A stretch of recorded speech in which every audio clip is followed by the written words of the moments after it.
Jadi antropologi linguistik dan sosiolinguistik. Jadi antropologi linguistik adalah area atau kajian linguistik yang fokus pada hubungan antara budaya dan bahasa atau hubungan antara bahasa dan budaya. Nah, kalau sosiolinguistik kalau mau diurai itu sebenarnya ranahnya pada apa? Pada sosiokultural. Jadi kalau dilihat itu apa? Interaksi yang terjalin antara bahasa di masyarakat itu dengan pemilik atau pengguna bahasa, penutur. Lebih melihat pada struktur sosial. Satu contoh bahasa Jawa itu kan ada tingkatan-tingkatannya. Mungkin di Muna juga ada tingkatan-tingkatannya. Di Bugis juga ada tingkatan-tingkatannya. Sering kita melihat penutur-penutur orang tua kita kalau melihat cara berinteraksi, berkomunikasi generasi sekarang ini hampir lupa dengan nilai-nilai kesopanan ya. Ketika ada satu mahasiswa yang tidak menemui dosennya dengan tetap tawadhu, ya, simbol tawadhu adalah menunjukkan tubuh lebih rendah ya, lebih rendah, pandangan mata tidak menatap. Itu adalah salah satu indikator dia masih menggunakan bahasa atau budaya yang berlaku di masyarakatnya. Yang terjadi hari ini tidak, karena hampir di kita selalu terbuka komunikasi dengan ya seperti teman-teman sebaya, seukuran. Padahal ada penggunaan bahasa, kapan kita harus sebut kita, kapan kita harus sebut kamu, kapan kita harus sebut antum.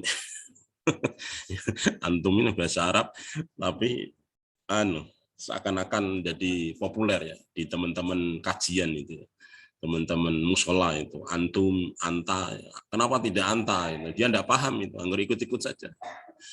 Padahal anta itu subjek kedua tunggal, kamu. Kalau diurai itu domir mufrad, ya, mufrad mudzakkar mukhatab. Satu laki-laki menunjuk kamu itu anta. Kalau antum itu jamak mudzakkar mukhatab. Banyak laki-laki menunjuk kamu gitu. Tapi bentuk menghormati antum. Nah, ini satu fenomena ya. Kita orang Indonesia hanya gara-gara antum seakan-akan sudah lebih Islam. Tidak. Itu hanya komunikasi saja. Kita tidak paham artinya itu antum itu apa. Baik. Ini bicara antropologi linguistik dan sosiolinguistik. Di video itu sudah jelas ya. Kalau sosiolinguistik itu berarti sosiokultural, ya. Kita ambil di ringkasannya video itu. Di luar itu lebih kepada bagaimana bahasa itu dituturkan, digunakan oleh masyarakat sesuai dengan stratanya. Itu lebih ke sosiolinguistik. Tapi kalau antropologi linguistik, selain tadi, dia menghubungkan antara bahasa dan budaya, sekaligus tiga elemen ini. Ada sosial, ada budaya, dan ada bahasa. Ketiga-tiganya saling terkait. Pernah kami contohkan di pertemuan sebelumnya, mungkin di kelas ini atau yang lain, soal itu tadi, sebutan kita untuk orang Sulawesi dengan kita untuk orang Jakarta. Itu kan beda sekali ya. Ketika kita itu digunakan konteksnya untuk menyapa orang luar, orang Jawa, maka seakan-akan kita itu menunjuk kamu dan saya. Tetapi yang dimaksud kita oleh orang Sulawesi adalah menghormati panggilan untuk kamu. Kita mau bermalam di mana? Kita berarti kamu dan saya mau bermalam di mana? Ya enggak bisa. Saya dirjen, saya ini perempuan, kamu laki-laki, kelasnya juga hanya sopir misalnya. Kok mau bermalam dengan saya? Itu contoh ya. Kita dimanai oleh orang Jakarta akan bermasalah besar. Tapi kalau kita oleh orang Sulawesi dan yang diajak bicara atau pendengar itu paham, maka itu justru dimanai menghormati. Baik, slide kedua.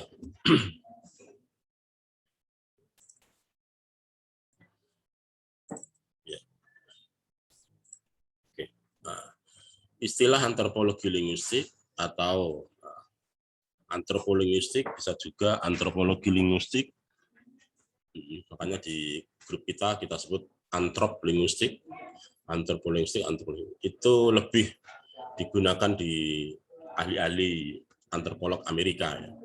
Misalkan tokohnya itu adalah Franz Boas. Franz Boas ini tokoh difusi. Nanti dibuka lagi tokoh difusi di buku pengantar ilmu antropologi Guntur Ronengrath. Difusi atau kadang juga evolusi, difusi, difusi itu adalah tokoh Franz Boas. Sementara kalau etnolinguistik itu dipelopori oleh Bronislaw Malinowski, seorang ahli antropologi yang pakar fungsionalisme struktural. Fungsionalisme itu kita bisa berfungsi ganda. Saya sebagai dosen, ketika saya berinteraksi dengan teman-teman sebagai mahasiswa. Sebaliknya, saya sebagai anak, kalau saya berinteraksi atau berfungsi atau berrelasi dengan orang tua saya. Saya sebagai kepala keluarga ketika berinteraksi dengan anggota keluarga saya. Semua punya fungsi. Maka bagi Malinowski, ketika etnolinguistik itu lebih kepada tatanan yang damai, Sebenarnya tidak ada itu konflik-konflik itu. Tidak ada di antara kita itu yang bermusuhan. Ketika semua peran memiliki fungsi masing-masing. Yang menjadi problem kan ketika fungsi itu tidak jalan. Satu contoh misalkan teman-teman melakukan gerakan yang selalu mengingatkan kembali kasus meninggalnya Randi Yusuf misalkan. Yang satu sudah terurai, sudah jelas misalkan, meskipun dalam tanda kutip ya. Apakah itu semata-mata hanya untuk menutupi, sudahlah biar selesai kasusnya. Maka kita kambing hitamkan oknum A misalkan. Sudah biar tenang. Yang satunya tidak. Butuh lagi siapa yang mau dikambing hitamkan. Dalam artian biar persoalan ini tidak larut-larut. Ya, kan selalu begitu. Sering kita lihat kasus KPK itu juga demikian. Nah, Malinowski menyebut fungsionalisme dalam tatanan apapun itu penting. Agar apa? Agar semua kegiatan itu jalan dengan sebaik mungkin dan tidak ada konflik. Maka istilah antropologi linguistik atau antropolinguistik atau di istilah Malinowski disebut etnologis itu sama ya. Sama dalam artian tadi fokus di satu kajian linguistik terkait dengan hubungan bahasa dan budaya. Nah, ini berikut definisi yang bisa dipahami. Jadi antropologi linguistik itu ilmu yang mempelajari variasi dan penggunaan bahasa dalam hubungannya lebih luas lagi ya. Antropologi linguistik adalah ilmu yang mempelajari variasi itu adalah aneka ragam dan penggunaan bahasa dalam hubungannya perkembangan waktu. Dulu awal-awal yang namanya telekomunikasi adalah telepon rumah itu. Sekarang sudah enggak. Sekarang sudah HP, handphone. Sekarang tidak lagi itu. Sekarang sudah media sosial lebih luas lagi, Instagram, apalagi Twitter, Facebook, email, semua punya, semua kita kuasai.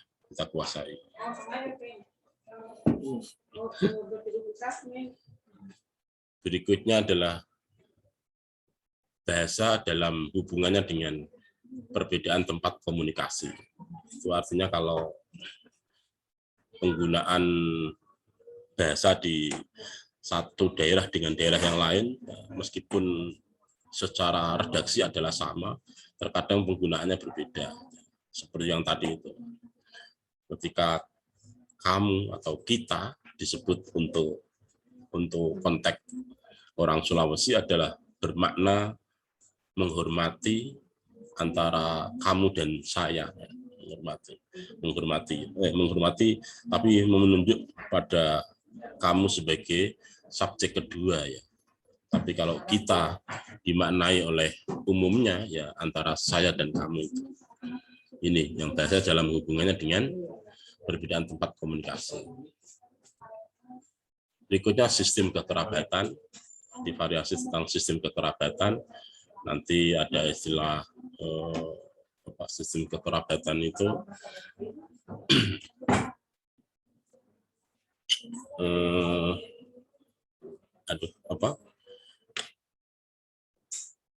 di sosial organisasi kekerabatan. Misalkan kerabat-kerabat di kita yang selalu di Sulawesi, misalkan saudara, keponakan, itu sampai beberapa keponakan, berapa itu masih saudara. Kekerabatan yang terjadi atau yang terbangun di Sulawesi jauh lebih baik daripada di Jawa, saya akui ya. Hampir di teman-teman Sulawesi ini, orang yang dianggap berhasil pasti punya keponakan. Keponakannya itu tidak cukup 1, 2, 8, bahkan 10. Itu semua kuliah dan berkumpul di satu rumah, di saudaranya. Itu yang saya sebut sebagai kekerabatan yang berjalan di Sulawesi jauh lebih baik. Artinya makna usulihim wa furu'ihim, saudara-saudara bapak saya ke atas itu adalah saudara. Berikutnya wa furu'ihim, saudara-saudara yang hasil dari anak saya, cucu saya nanti misalnya, sampai ke bawah itu juga saudara. Nah, keponakan-keponakan di Sulawesi, saya lihat di Muna, di Buton, kalau ditolaki tidak begitu dalam artian keluarga-keluarga dosen-dosen tolaki itu hampir tidak banyak penghuninya, tidak banyak Muna. Tapi kalau Muna, karena saya pernah hidup di awal-awal di Kendari, itu memang 2 kamar, 1 kamar untuk keponakan-keponakan perempuan, 1 kamar lagi untuk laki-laki. Itu isinya berapa? 10. Nanti dia selesai datang lagi dari kampung. Ngomongnya selalu keponakan, entah keponakan keberapa itu. Nah, ini luar biasa sistem kekerabatan yang terbangun di Sulawesi. Pengaruh kebiasaan etnik ya seperti kita semua ini. Berikutnya kepercayaan, etika berbahasa, adat istiadat, pola kebudayaan. Misalkan ya sama-sama hidup di rantau, di transmigran, masing-masing punya cara, terkadang bisa eksis di tempat-tempat rantau, tapi banyak pula yang pulang kampung. Itu satu pola-pola kebudayaan. Jadi untuk bisa eksis, bisa nyaman di tempat rantau, salah satunya adalah perlunya membentuk organisasi etnis. Kayak saya selalu menikmati dengan banyak kegiatan di komunitas Jawa. Mulai pensiunan hadir sebagai sekretaris, perhimpunan pedalangan juga hadir sekretaris. Di Piantun Jogja, komunitas orang Jogja juga sekretaris. Karena bagi saya bukan jabatannya. Karena yang lain tua-tua, malas menyusun, malas mengetik. Ya, meskipun hanya bisa lewat WA juga, tetapi format awal tetap diketik, disusun, buat berita acara, daftar hadir, itu hampir kami lakukan. Itu yang kita sebut pola-pola kebudayaan. Oke. Selain itu, antropologi linguistik juga mempelajari unsur-unsur budaya. Yang disebut unsur-unsur itu apa? Sesuatu yang harus ada dalam budaya itu, yang terkandung dalam pola-pola bahasa yang dimiliki oleh penuturnya. Penuturnya itu berarti orang yang menyatakan, subjek pertama penutur itu. Serta mengkaji bahasa dalam hubungannya dengan budaya, penutur secara menyeluruh.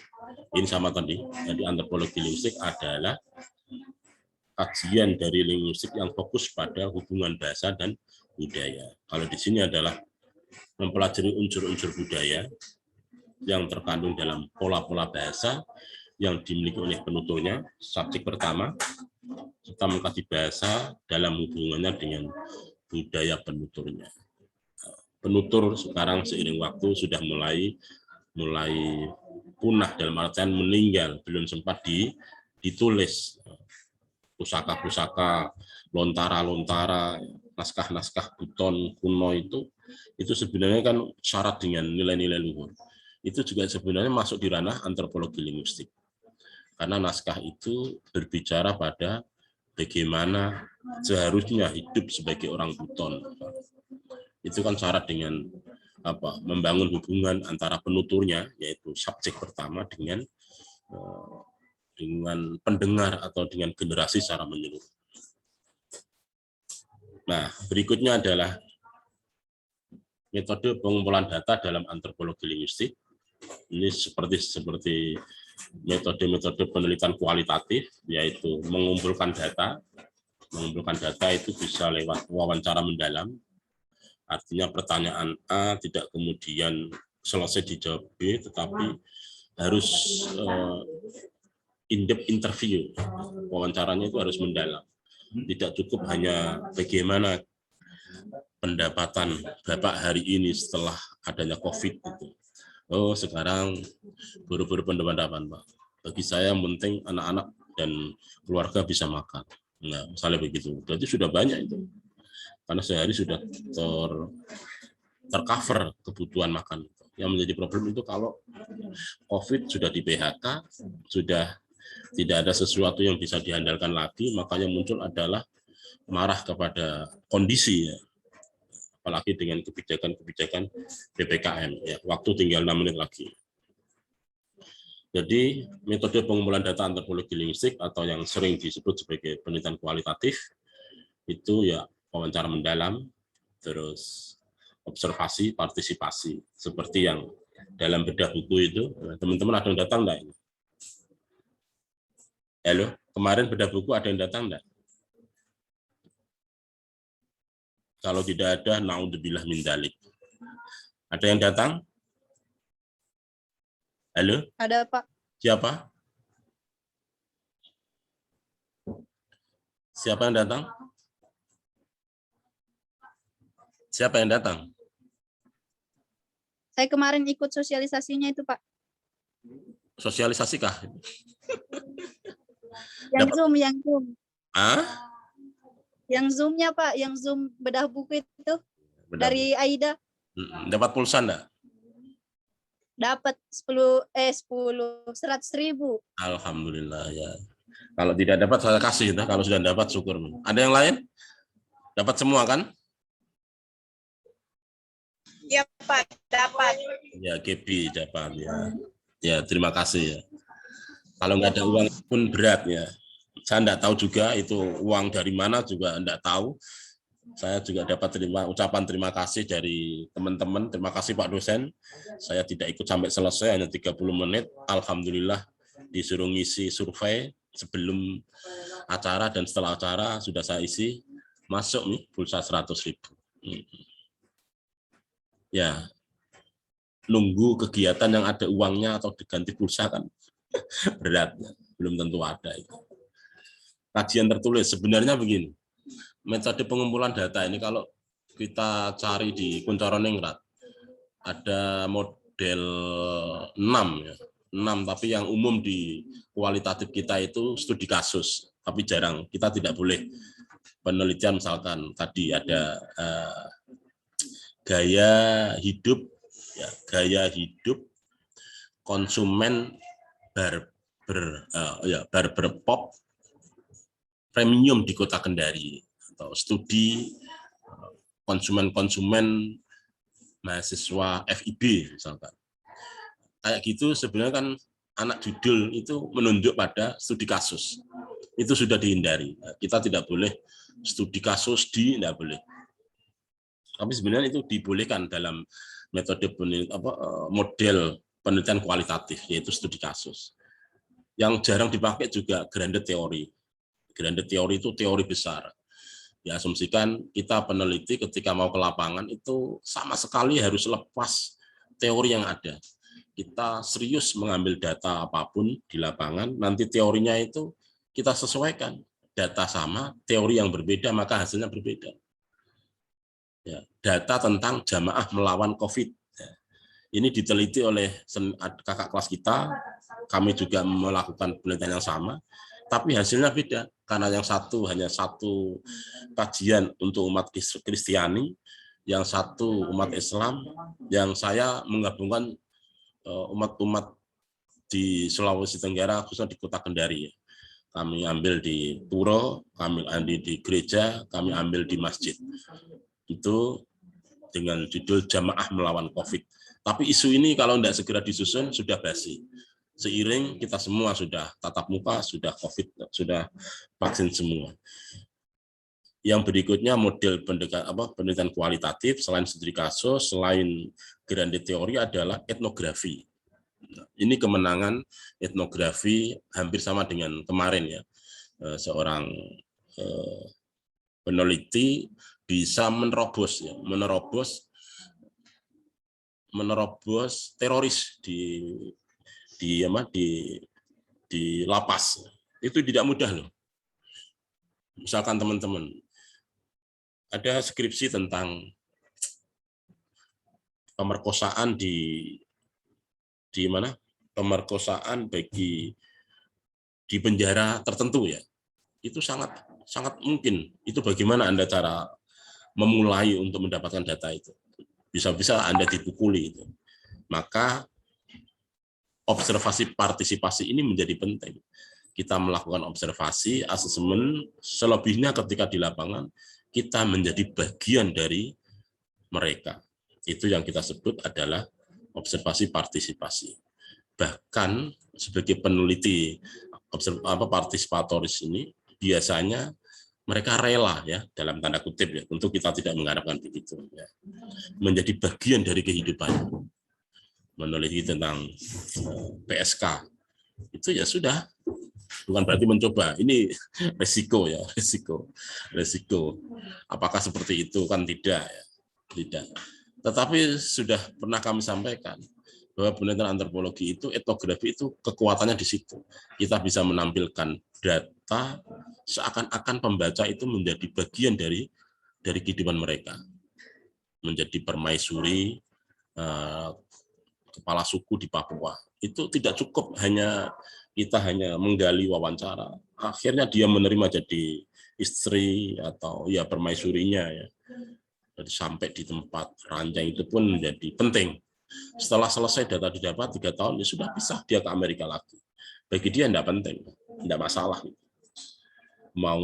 Bukan soal fisiknya. Saya ingin mendapatkan data secara total, maka saya harus menyelam sekaligus menjadi bagian dari kehidupannya. Itu yang disebut etnografi. Berikutnya adalah model penelitian kualitatif, itu fenomenologi. Fenomenologi asal katanya sih bukan berarti ini adalah fenomena, tentang ada satu skripsi dari senior tentang geng motor yang di bingkai setiap kegiatan ada kajian ilmiahnya, ada kajiannya, ada sedekahnya, ada bajarnya. Itu sudah ditulis, tetapi itu dianggap fenomena. Sebenarnya bukan fenomenologi, itu bukan begitu. Jadi lebih kepada aspek ini, perspektif mengungkap makna di dalam itu satu peristiwa itu. Baik, berikutnya sosiolinguistik. Apa bedanya antropologi linguistik dan sosiolinguistik?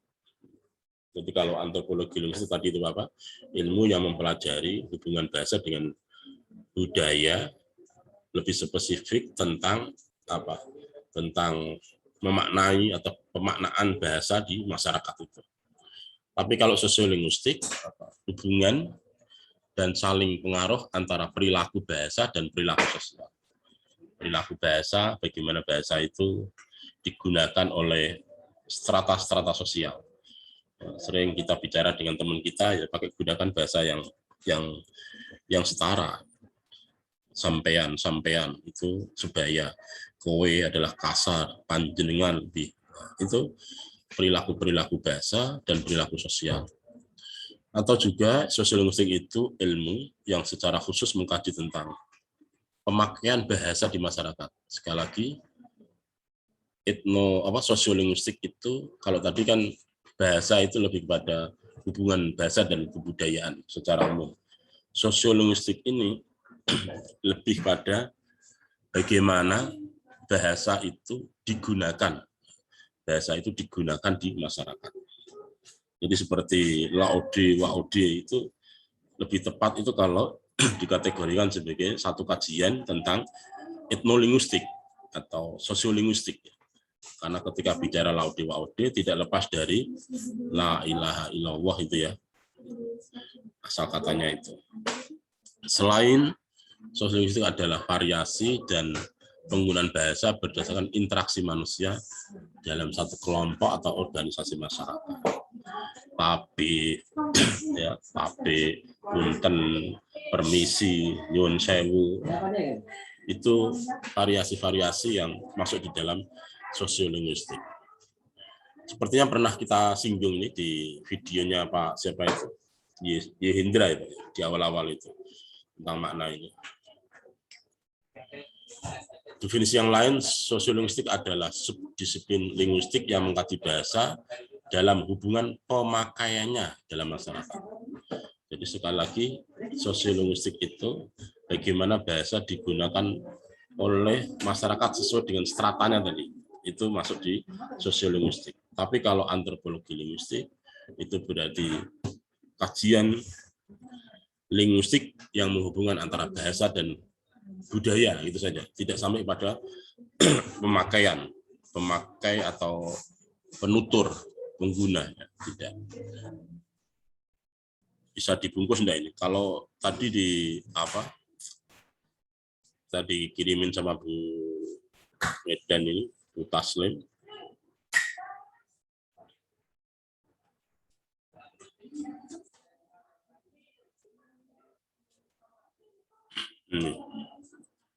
Kalau antropologi linguistik itu mengkaji bahasa dari koridor budaya dan mengkaji budaya dari koridor linguistik. Timbal balik, ya, antropologi linguistik itu mengkaji bahasa dari koridor budaya dan mengkaji budaya dari koridor linguistik. Itu antropologi linguistik. Bisa timbal balik. Kalau linguistik antropologi menganalisis makna bahasa, ya, dari penggunanya. Analisis bahasa dari penggunanya, strata sosialnya tadi. Meskipun terkadang dianggap sama. Oke, saya kira begitu sampai di sini. Barangkali ada pertanyaan. Untuk tugas kemarin sudah dikumpul ya? Di mana ya kumpulnya ini? Audio. Sudah, Pak. Di mana, Mbak? Di Google Classroom, Pak. Oh, Google Classroom. Oke, ya, terima kasih. Azhara, ada Azhara? Halo, Mbak Zahra, ada Azhara?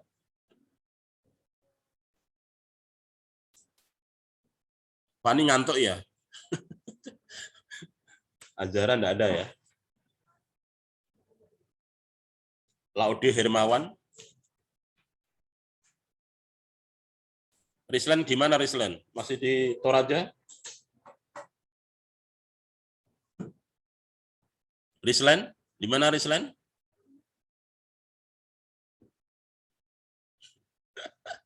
Dari tadi soalnya tidak aktif dan sampai tidur toh. Lita Julia ada? Hadir, Pak. Mana Lita? Hadir, Pak. Siap.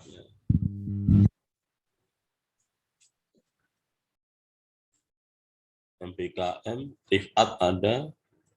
Erwin Labolo.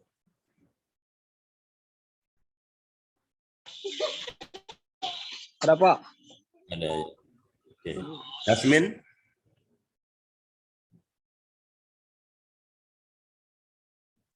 Oke. Emil Subhan. Ada, Pak. Baik. Imran.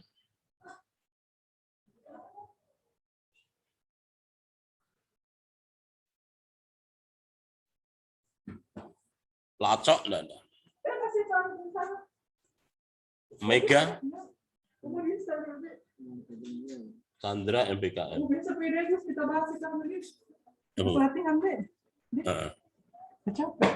Langsung saja praktek di Mendeley itu.